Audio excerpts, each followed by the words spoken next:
Fala galera, tudo certo com vocês? Mais um vídeo aqui no canal. E hoje vamos falar sobre a convocação de Ancelotti, que aconteceu hoje mais cedo, que é a segunda convocação que ele faz para os confrontos que teremos aí no início de setembro contra o Chile e contra a Bolívia. Lembrando que o Chile é aqui no Brasil, e se eu não me engano, Maracanã, e a Bolívia é lá em El Alto. Pois é, o lugar mais alto que dá pra jogar um jogo profissional, se eu não me engano, no planeta inteiro, né? Porque é 4.000 metros de altura, sempre um grande perrengue.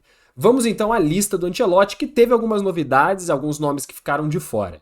Bom, aqui então tá na tela, né, a lista, no papel mesmo, lá do Rodrigo Caetano, de qual foi a convocação para os dois confrontos que vamos ter aí nessa última data FIFA que teremos agora no ano, né?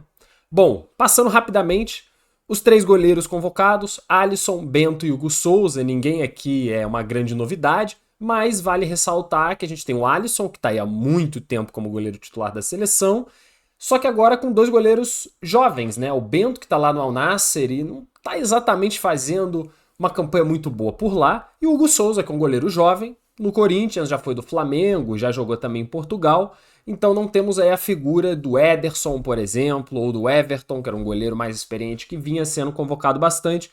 Acredito que estamos aí no momento de transição de goleiros. O Alisson já está um pouco mais para o fim da carreira. Vamos ver quem que vai surgir como esse nome. Isso ainda é incerto. Bento e Hugo Souza são os reservas, mas não tem muito o que falar aqui, né? Aí temos Alexandro, o lateral, né, do Flamengo, o zagueiro do Lille, os dois são Alexandros, Caio Henrique, Douglas Santos, Fabrício Bruno, Gabriel Magalhães, Marquinhos, Wanderson e Wesley. Aqui temos algumas coisas para comentar, mas vou passar tudo primeiro. Meio-campistas, Andrei Santos, Bruno Guimarães, Casemiro, Joelinton e o Lucas Paquetá, que está voltando para a seleção. E como atacantes, Estevão, Gabriel Martinelli, Caio Jorge, João Pedro, Luiz Henrique, Rafinha e Matheus Cunha. Alguns nomes, obviamente, vocês já perceberam que não estão presentes e por diferentes motivos. Passando agora para um negócio que fica mais fácil de ler, né? Porque ali no papel às vezes fica meio complicado por causa do contraste e tudo mais. A gente já falou dos goleiros. Eu acho que na questão de laterais e zagueiros, um ponto a ser sempre debatido, né? Ele convocou 4 zagueiros, então a gente tem uma dupla, obviamente titular, e uma dupla, obviamente reserva. Na minha opinião, ele vai manter o Marquinhos e o Alexandro, o zagueiro do Lille, que já tinha jogado na última data FIFA, até porque o Ancelotti está batendo muito na tecla de que essa convocação é muito para conhecer jogadores, entender dinâmicas, e o Gabriel Magalhães, que é um outro zagueiro de muita qualidade, já é conhecido, já se sabe o que ele joga, então ele nem precisa necessariamente jogar. E o Fabrício Bruno é claramente o reserva desses 4, né?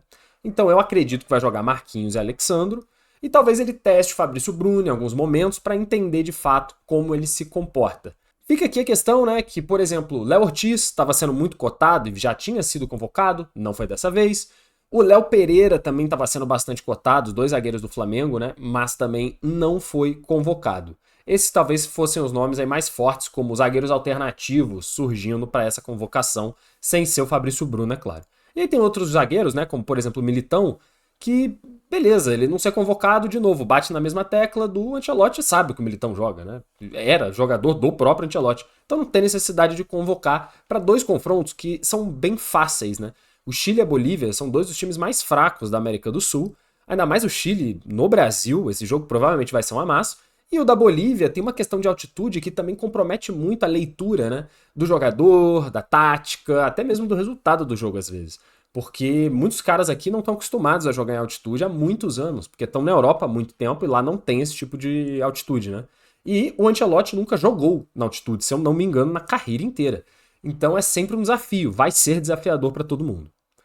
Pensando nos laterais, eu acho que não tinha muita invenção, mas tem um nome aqui que é muito diferente, né? Bom, a gente tem o Wesley, que vai ser o lateral direito. Eu acho que sem muita discussão. E aí a gente tem o Alexandro, que poderia ser o titular da lateral esquerda. E eu acho que vai ser isso. Alexandro de um lado, o Wesley do outro. Temos o Wanderson, que vinha sendo convocado também como uma opção. O Caio Henrique, que foi convocado uma época, depois deixou de ser. Enfim, é uma opção. Os laterais, eu acho que da seleção, tirando talvez o Alexandro, que ainda tenha muito um patamar de titular da lateral esquerda, porque os outros meio que não conseguiram vingar e tal.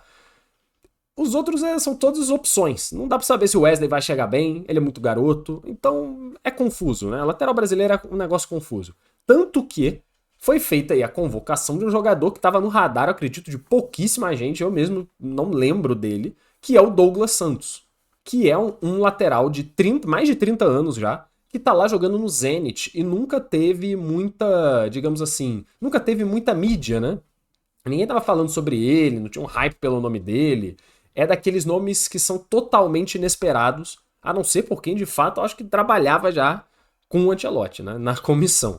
Então vamos ver. Eu não acredito que ele vai ser titular, talvez ele nem venha a jogar, mas é interessante. Você vê que o Ancelotti, os profissionais que trabalham com ele, estão olhando também para nomes que a mídia assim não debate muito, que o torcedor médio, né, não debate muito. E isso é bom, porque eles são profissionais pagos exatamente para isso. Para às vezes encontrar um cara muito nada a ver. Por exemplo, o Alexandro, que é o zagueiro do Lille, também estava totalmente assim fora do radar, ele é bom, mas pô, não era um cara cotado, jogou muito, por exemplo. Então, vamos ver, né? Quem sabe não pode ser um cara que nos ajude bastante aí pro ciclo de Copa do Mundo. Às vezes um jogo só bom do cara basta. Um jogo na Copa, o cara faz um jogo bom, já era. Dito isso, eu acho que a linha, a defesa, né, considerando goleiro, lateral e zagueiro, não tem muito mistério. Era meio que isso aí mesmo, com algumas surpresinhas. Indo para os meias e para os atacantes, temos aqui alguns pontos a debater, né? Nos meias, a gente tem o Andrei Santos, o Bruno Guimarães, o Casimiro, o Joelinton e o Lucas Paquetá. É muito mais, na minha visão pelo menos, uma ideia um pouco defensiva de alguns caras. Eu enxergo que o Casimiro deve jogar, o Casimiro aqui é o único cara que eu vejo como uma função de volante puro, né? Aquele volante nato ali.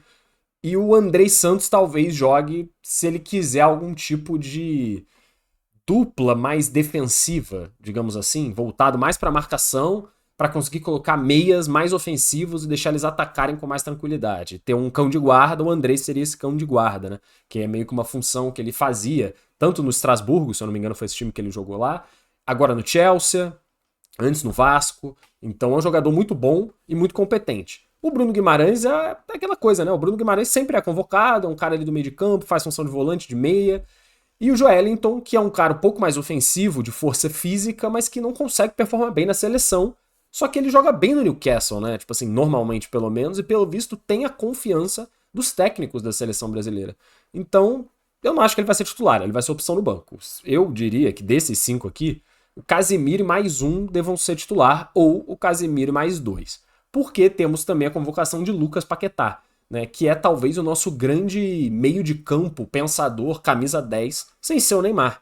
Né? E considerando que o Neymar tá pro fim já da sua carreira, na seleção inclusive, o Paquetá era aquele cara que todo mundo já via como um sucessor desse meia pensador, do meia habilidoso, mas toda aquela questão dele, com envolvimento lá com o negócio das bets e tudo mais, atrasou um pouco esse desenvolvimento na seleção, porque ele parou de ser convocado. Mas agora isso acabou, ele foi lá inocentado e voltou a ser convocado pela seleção. Acho que é um acréscimo muito importante mesmo. Ele tem muito para agregar. É um cara que quebra linhas, é um cara que acha passes que poucos conseguem, é um cara muito ofensivo, tem drible, tem finalização e vem jogando bem lá na Premier. Então é um nome que o Brasil estava precisando ter de volta. Acho muito interessante, muito importante a volta do Paquetá. E ele provavelmente vai jogar, a não ser que o Ancelotti queira prezar por algum tipo de organização que ele já tinha na seleção sem o Lucas Paquetá, né, anteriormente. Mas se eu fosse ele, colocava para jogar. E os atacantes, a gente sempre tem um monte de opção, né? Então dessa vez ele levou o Estevão, o Martinelli, o Caio Jorge, o Luiz Henrique, o Matheus Cunha, o Rafinho, o Richarlison e o João Pedro. Eu acho que aqui da questão dos nomes, o Estevão é o cara que tem que sempre ser convocado.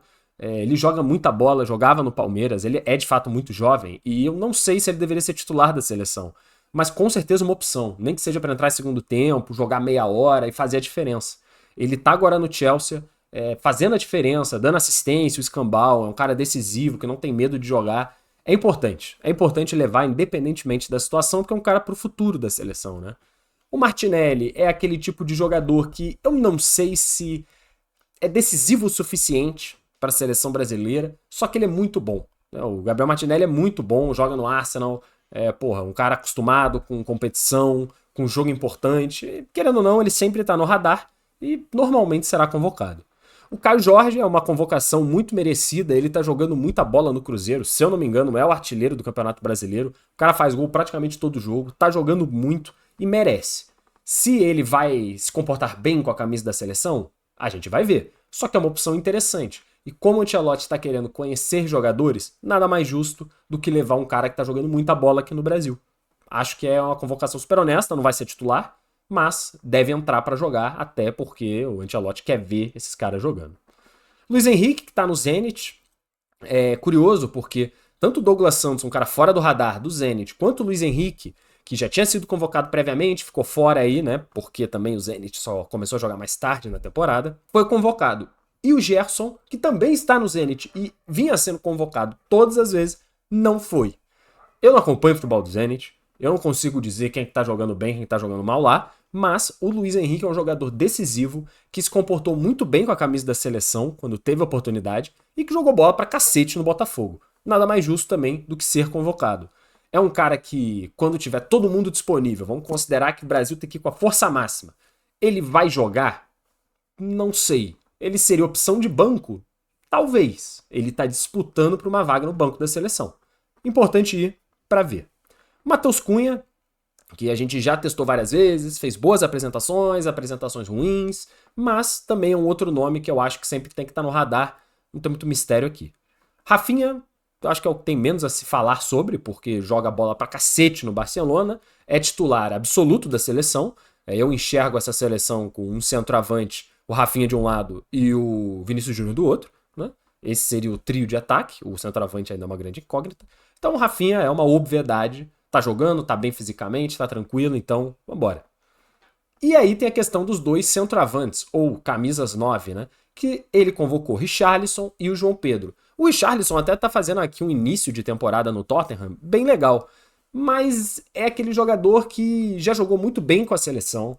Pô, tem aquele gol antológico na última Copa do Mundo, só que também já fez jogos horrorosos e teve uma fases extremas no Tottenham. É uma coisa um pouco confusa. Só que é um cara que o Ancelotti confia muito, porque treinou ele lá atrás no Everton.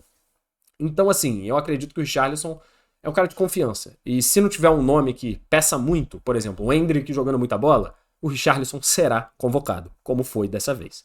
E o João Pedro, que é quem joga muito futebol atualmente, é o camisa 9 da seleção, muito provavelmente, mesmo não sendo um cara característico de centroavante, né? Ele não é muito alto, ele não é muito grande, ele não é muito forte, ele não tem muito pivô, é um cara que tem muita velocidade, finalização, é um jogo diferente que ele faz como um centroavante. Tá jogando no Chelsea, chegou lá e assumiu a titularidade, então tá jogando muita bola, merece, tem que ser testado de novo na seleção. De novo, já teve performances boas e ruins com a camisa amarelinha. Vamos ver como ele vai se comportar nesses dois jogos, são uma oportunidade muito legal, porque a Copa do Mundo tá chegando aí, né? Não vai ter muito mais convocação até a Copa. Então é importante que os caras mostrem por que eles estão jogando, se eles merecem de fato a camisa da seleção. E por que também isso, né? Vários caras aqui não foram convocados. O Vinícius Júnior, por exemplo, ele estaria suspenso do jogo contra o Chile e só poderia jogar contra a Bolívia. E aí o Ancelotti preferiu nem levar. Não precisa ver o Vinícius jogando. E ainda mais porque ele ia jogar um jogo só, dá oportunidade para outro. O Neymar, que tá aí com edema, um pequeno edema, e também não tá muito 100%, jogar na altitude é foda, então também não foi. Então a gente tem aí duas vagas, no mínimo, que tem dono. Dois nomes dessa lista aí já estariam fora de uma situação normal. Isso sem nem mudar nada, sabe? Isso quer dizer que os caras têm que lutar pela vaga, né? Tem que lutar. Ainda tem vários outros nomes que jogam no futebol brasileiro, nomes que jogam na Europa, que poderiam estar aí e não estão por alguma circunstância, né?